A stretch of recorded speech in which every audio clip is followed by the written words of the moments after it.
Okay. So guys, you know how the drill goes. I'm going to be getting back into doing the morning news show. So oh yeah, and this is your chance. Let me just adjust the size of the chat.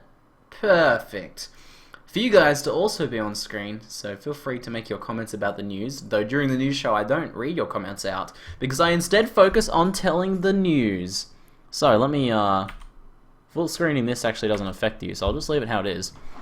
Okay, first piece of news, Grim Dawn.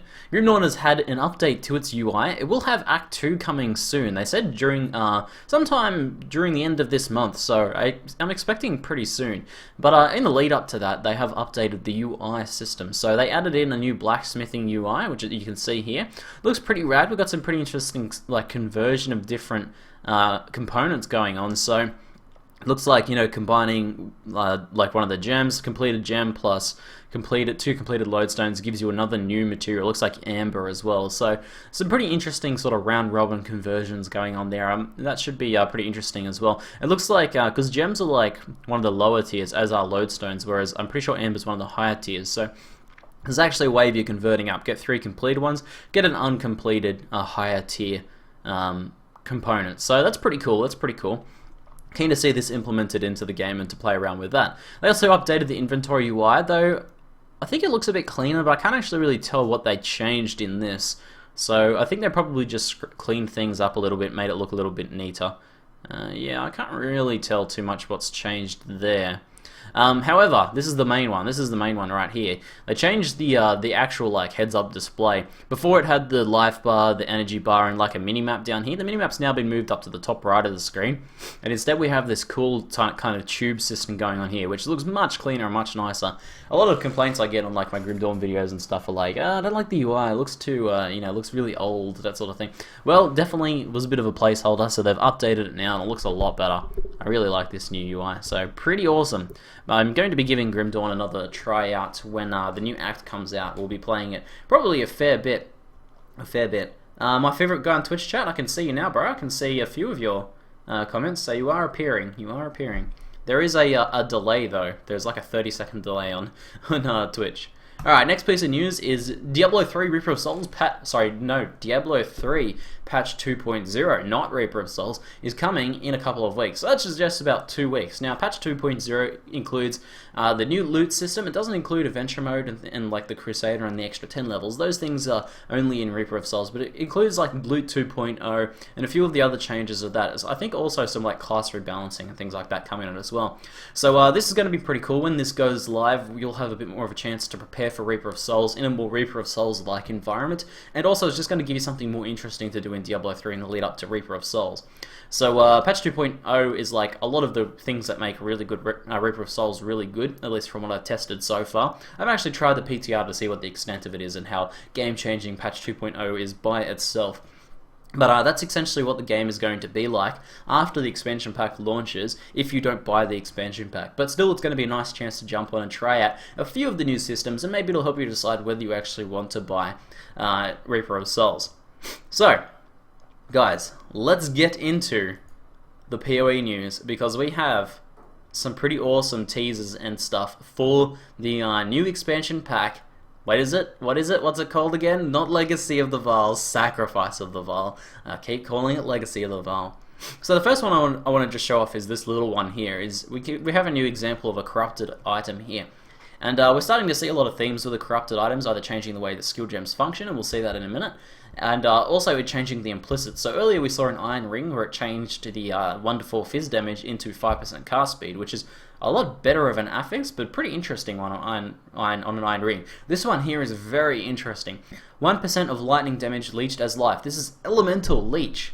Elemental Leech. This doesn't even exist in the game at the moment. The only way of getting Elemental Leech is linking a Life Leech gem to your skill and leeching that way. But the 1% of lightning damage leeches life, you can imagine how useful this would be for like pure lightning damage builds like pure lightning damage wanders. Any lightning damage caster is going to be able to leech life. 1% might be enough to actually enable certain lightning damage builds that want to run on blood magic. Maybe a little bit low, but maybe there's some other things you can do there as well. But things like lightning arrow builds and stuff are going to benefit from this a lot. Of course, you have to trade off the all stats, 16 all stats, to be able to get the 1% lightning leech. But still, very, very cool. So another example of how the corrupted system is going to be changing items. Now, we have a few other pieces of info here. This is all the same just up here. But we have some new updated info down in here. Rayclar's deadliest enemy, Queen Atsuri, so that'll be the new boss that we'll be facing in the expansion pack. I think the boss, Queen Atsuri, is going to be hidden behind a endgame map. But it's not really detailed in here just yet, but I'm suspecting this is still going to be an endgame map that you have to piece together to fight Queen Atsuri.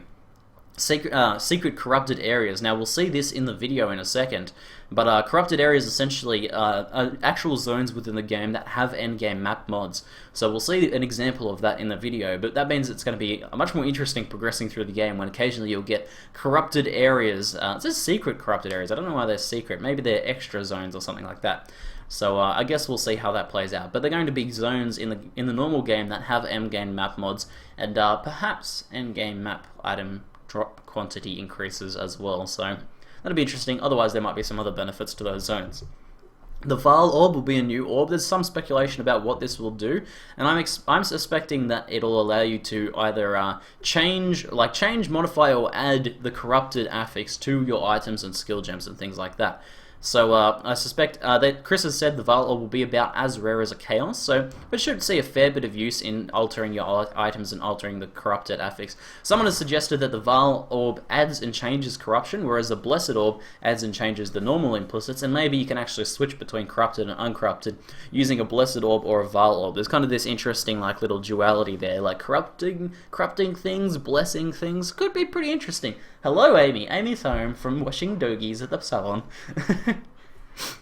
New Challenge League name is named Ambush, so that's the Softcore Challenge League, and the new Hardcore Challenge League is named Invasion. No more details about that just yet.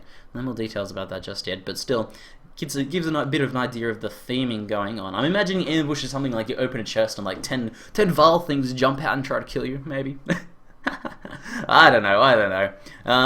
Free-for-all PvP, the San Arena, so we're now able to all get in and all just wail on each other in this giant brawl mode, which I think is something people have wanted for a while, so that's pretty cool.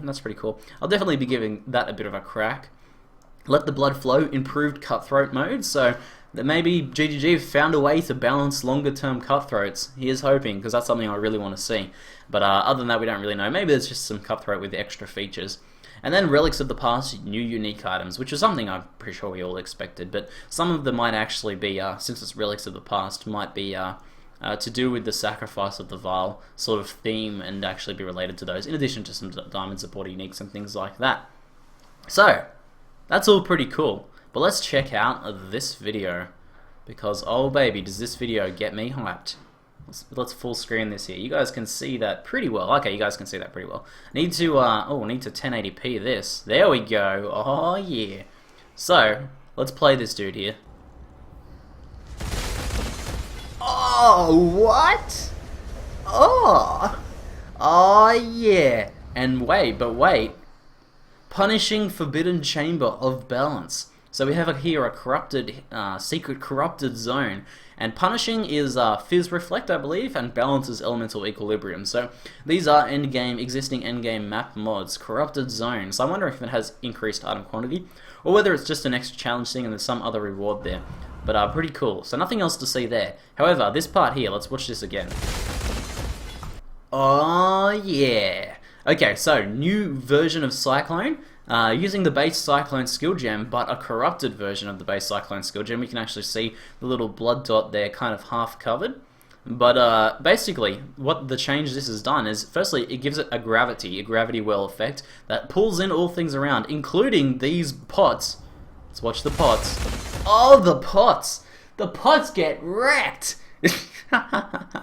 So good. So, we can see that corruption adds pretty interesting different effects to skill gems, and they have a charge-based system. They might not all have a charge-based system, but Cyclone definitely does, and the Fire Arrow we saw definitely does. You can actually see here that it has one charge and a glowing red effect, and you'll see the glowing red effect actually kind of pulsates there before he actually uses it. So when it's ready to go, there's this pulsating red effect. Now what you need to do to get this, I'm assuming, is kill mobs in some other fashion, you know, with not the Cyclone skill, because this doesn't recharge. But essentially it's a duration Cyclone that has a gravity well effect. You see he's not actually clicking now because he activates the skill once.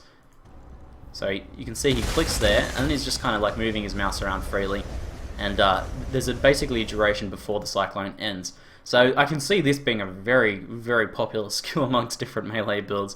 Being able to draw things in and also deal damage to them with Cyclone, and draw them in and then use something like Discharge or something like that. Very, very cool. But how you actually get those charges, we don't know. But a powerful skill that has a limited use and you have to earn those charges is a pretty cool idea. Pretty cool idea. Ultimate Pot Smasher build 2014. Oh yeah! So I can link this this video for you guys for sure.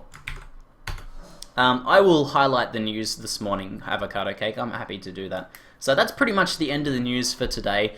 Pretty interesting stuff coming out of this Vaal stuff, and we have a much more insight into now how they'll be modifying skill gems. So there's been a lot of speculation on how skill gems will actually be changing, and like you know, what new builds will be enabled out of these. But it also means that our build plans for the new leagues, yeah, well, they might work, but there's so many other builds that we're going to be able to make. So I suggest taking a bit of a build in that you can be flexible with, and or like maybe like a farming build, magic farm build, or progression build, or something like that, and then switch over to something else once you kind of figure out the new skills and stuff like that. But anyway, that's it for the news. Let me actually switch over to cam here, and I want to write down the news times so that I can actually highlight, because I know that some people